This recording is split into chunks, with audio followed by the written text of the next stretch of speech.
It's impossible to underestimate the Fab Four's influence on music and popular culture. Nearly half a century after coming together, the Beatles remain at #1 on Rolling Stone magazine's list of greatest artists of all time, having sold more than 1 billion records worldwide. According to the same magazine, their groundbreaking music and style helped define the 1960s.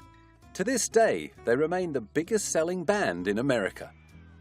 Concert promoter Sid Bernstein believes it was the group's charm and spirit that won over the notoriously tough-to-crack US market. Here along came 4 guys full of mirth, merriment, songs that fitted the times and the needs of people their age, people just entering maturity. And they had a message that meant something for these teenagers. Sid masterminded their historic concert at New York Stadium that took pop concerts from theaters into multi-thousand-seater sports arenas.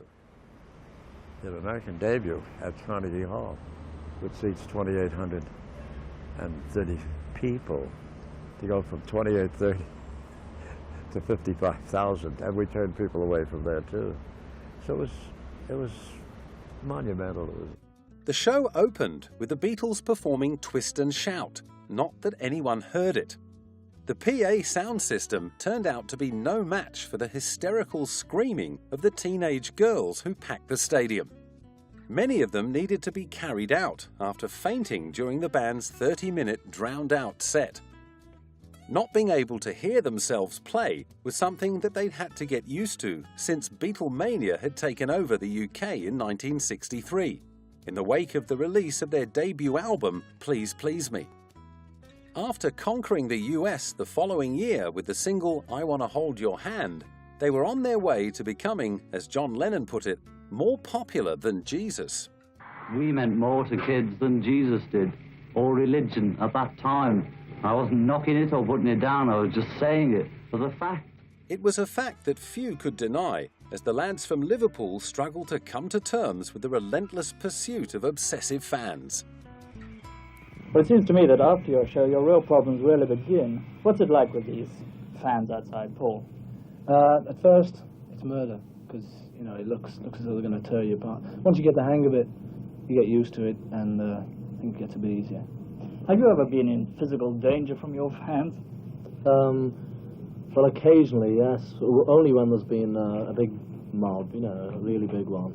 But usually they're quite nice if there's only a few at a time when you meet them. Yeah.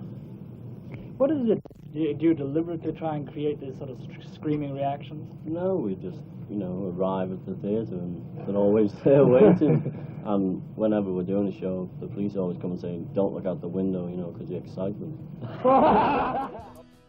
Local police squads were forced to carefully plan special security measures ahead of every scheduled public appearance. And more often than not, the boys travelled to gigs in police vans. Even on the way to and from the airport, they were swarmed by adoring fans. For the shyest and youngest member of the group, all the attention was rather overwhelming, especially when he turned 21. 4-foot-high cake and 52 bags of stuff to be looked through. So I can't say at the moment. I'd like to say thanks a lot anyway, because, thousands of people have sent me things. Thank you, everybody. Very nice.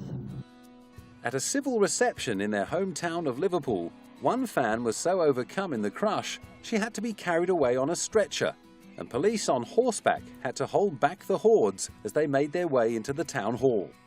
It was a similar story in France, Sweden, the US, and Germany.